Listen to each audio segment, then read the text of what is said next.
El día 18 de abril es el Día Internacional del Radioaficionado. Desde Madrid, España, queremos mandar un saludo muy afectuoso a todos los radioaficionados y en especial a HK3RJ, el doctor Jorge Reynolds, por su contribución desde Colombia a la ciencia y también a salvar muchas vidas, ya que él es el creador del primer marcapasos interno. Muchísimas gracias, doctor Reynolds.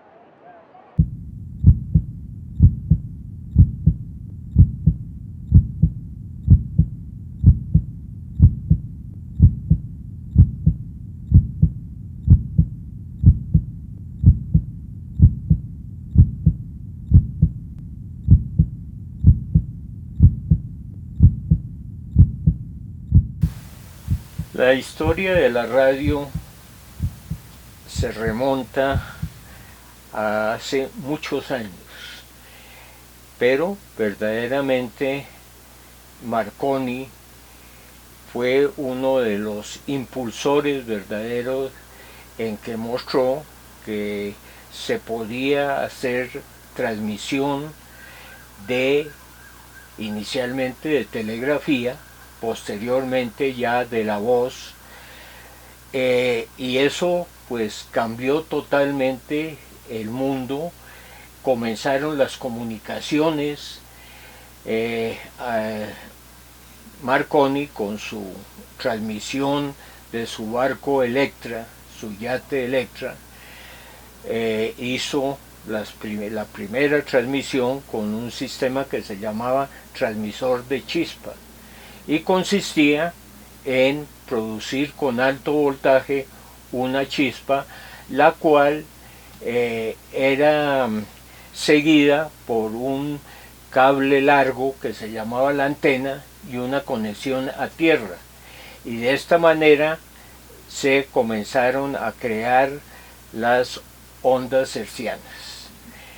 Verdaderamente esto fue de gran utilidad y le dio el comienzo cuando el barco Titanic, en su viaje inaugural en 1912, tuvo un choque con un iceberg y murieron muchísimas personas, pero iba dotado de un sistema de radio transmisor a chispa, y con esto dio la alarma que en muchos de los barcos que estaban relativamente cerca lo tomaron como un juego y no vieron la seriedad de este naufragio.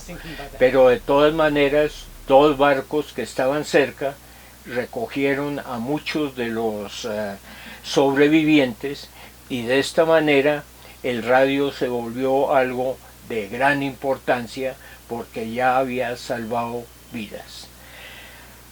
A Colombia llegó hacia los años 20 el comienzo de algunas transmisiones de radio ya utilizando la voz. Ya existían los primeros tubos al vacío, los cuales dieron la posibilidad de transmitir la voz.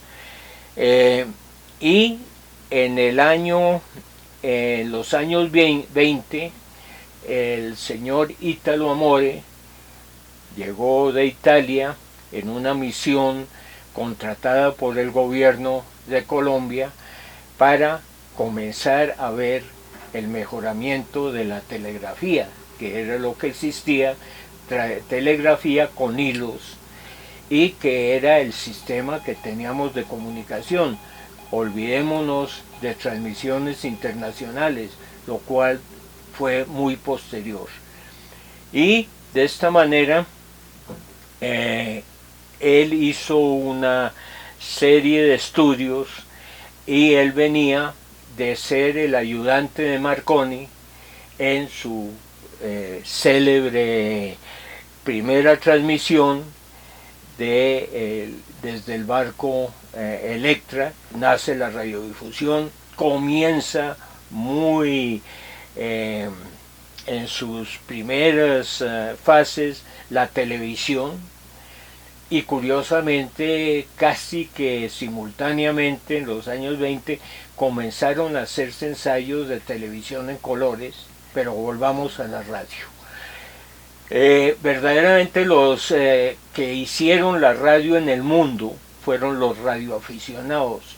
Hoy día suena un poquito raro la palabra radioaficionado, porque verdaderamente parece que fuera una afición, y fue una profesión completa en esos pioneros que tenían que hacer sus transmisores de las primeras emisoras, crear esos equipos, y ya la industria posterior, sobre todo la firma Gates, comenzaron a hacer las primeras consolas que usaban las radiodifusiones. General Electric, inglesa, comenzó a hacer los primeros micrófonos de carbón, y luego también ya vino Electro Voice, una firma que todavía existe y que se especializó en micrófonos de todas clases. Todo esto también se combina con los primeros grafófonos de Edison, los cuales fueron de gran importancia con los discos de acetato. Era algo con la baquelita, que fue el primer elemento aislante que se conoció y que se utilizó en muchísimas diferentes usos, no solamente en radio, sino en electricidad. En Colombia, el señor Ítalo Amore, que se radicó inicialmente en Barranquilla, creó un grupo de aficionados a la escucha de emisoras, sobre todo Schenectady, que era fue la primera emisora que salía al aire 3 horas diarias, y comenzó ya una locución y también ya algo de música. Comenzaron hacia los años 22, 23 a grandes conciertos de la BBC, y Radio Vaticana también tiene gran importancia porque fue uno de los sistemas iniciales en la cual el señor Amore tuvo mucho que ver en la creación de Radio Vaticana.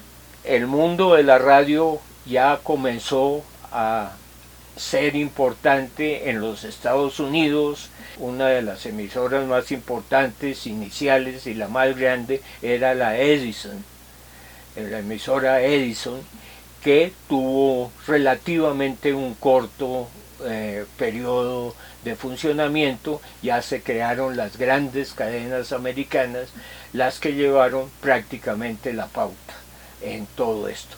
Los rusos, por su lado, también crearon una serie de emisoras y crearon también la radioafición, o digamos la profesión de radiooperadores, de radioingenieros que hacían todas estas cosas, y que algo venía de la ingeniería eléctrica, pero en su gran parte era una inventiva totalmente nueva, la creación de transmisores y demás.